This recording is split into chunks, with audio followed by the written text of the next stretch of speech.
Well, that's the first quarter of 2016 behind us, in a flash, and if we all thought that nothing could get any worse after the events of 2015, our esteemed politicians and government officials had other thoughts, packing a year's worth of shock events into just a few short weeks, and keeping the Rand's rollercoaster ride firmly intact. Since Rand's Crashflash in January, the string of body blows are coming thick and fast, and with all the depressing news hitting the markets from almost every angle on a daily basis, the Rand should have weakened dramatically, with every new punch, not so? Well, so goes the common logic, but that didn't happen. In fact, the market almost seemed to react in complete opposites at times, as shown in the below chart overloaded with various events as they unfolded. As you can see here, on the 28th of January, the Reserve Bank announced a 25% basis rate increase. This was bad for business and consumers, but good for investors. The Rand strengthened. Next, on 2nd of February, President Zuma offers to pay back some of the Conundrum money. This is a good development, but the Rand weakens. 11th of January, he gives a poor State of the Nation address, yet the Rand strengthens. On the 22nd, he defends his choice of defending Rooyen. This is laughable, yet the Rand strengthens further. On the 24th of February, Finance Minister Gordhan delivers a good budget speech, yet the Rand weakens. 29th, news breaks in the Hawks targeting of Gordhan. Bad news, yet the Rand strengthens. Moody's puts South Africa on alert for possible downgrade. This is bad news. The Rand initially strengthens before weakening on the ECB rate cut the next day. Then on 16th of March we had the bombshell of Deputy Finance Minister Jonas regarding the Gupta interference. This is shockingly bad news, yet the Rand strengthens. And 17th of March, another 25% shock increase by Saab.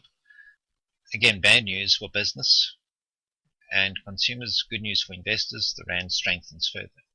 On the 21st of March, the ANC comes out in full support of Zuma, following the NEC caucus. Bad news. And the Rand weakens, as can be expected, but then strengthens again a bit later, following a Fed announcement. And then the 31st of March, the Concord judgment sentences Zuma and Parliament. This is good news for the country. The Rand strengthens initially, but then stalls.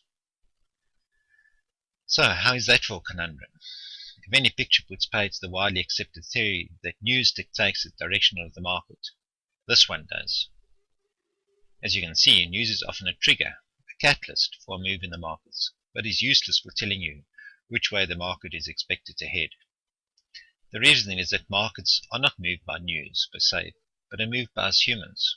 It is our reactions to these events that register in the market fluctuations, and when involved in financial market decision-making, far from being objective and rational, the majority of persons act emotionally and irrationally. You can see that clearly from the chart. So then how do you get any clarity on the market if news is so worthless in giving us a hint?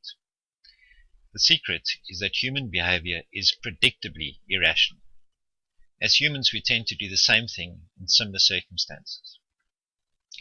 And these market patterns repeat themselves in a definable manner according to the laws of nature, the laws of human nature. This is the discovery behind the Elliott wave principle, which gives us a picture of market direction like no other forecasting method I know.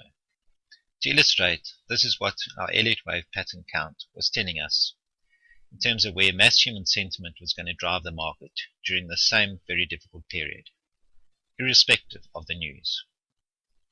Firstly, here on the 4th of February, you see our next few weeks chart predicted a move down into the 1555 to 1476 area. And what happened is the market broke below 1555 on the 17th. And then we had an update on the 15th, where the market had already moved down, and we expected a move down into that area still.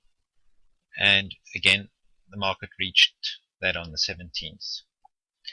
Then on the 22nd of February, a week later, with the Rand at 1537, our near-term outlook showed that the market had entered this target area and was expected to move a little lower before bottoming out.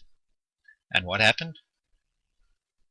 The market bottomed out the very next day at 1505.73 before rising strongly. Our next update on the 25th of February predicted a move up into the 1610 to 1618 area before falling back down below 15. And what happened? The Rand made a high of 1630.93 the next day before falling sharply. Then on the 7th of March, with the Rand at 1537.72, we showed a bias for the market to reverse around the 1505 level and move back up into the 1610 to 1618 area before falling sharply again below 15. The market bottomed out at 1502.23 on the 10th of March, 3 days later, and then rose sharply up into that area. On the 14th of March, our update confirmed that the market had reversed and was expected to rise up into the 1580 to 1645 area before falling sharply below 15. And that's exactly what happened, is the Rand made a high of 1624.29 just 2 days later before reversing and falling sharply.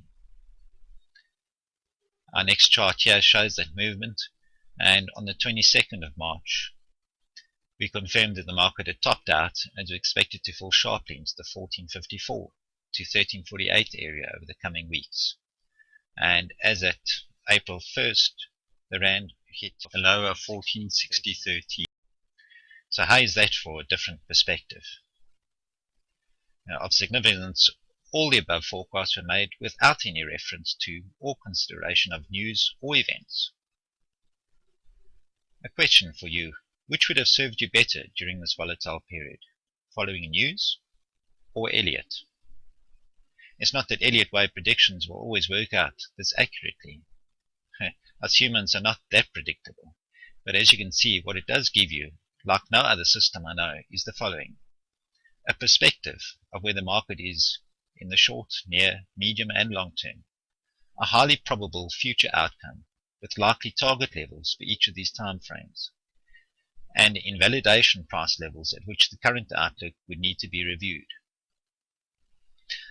I believe this illustrates the value of having an objective, scientific-based roadmap to show you the way and warn you well in advance of what lies ahead, especially when, for most, it seems like you are driving in fog with your lights on dim and the road is full of unexpected twists and turns, not to mention potholes.